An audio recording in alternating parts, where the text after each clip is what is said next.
কালের নাম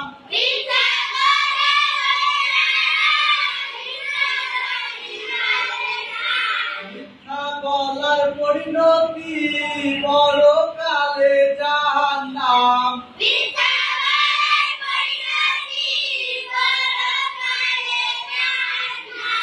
তাই সকলে মিথ্যা হতে থাকবো, দূরে থাকবো।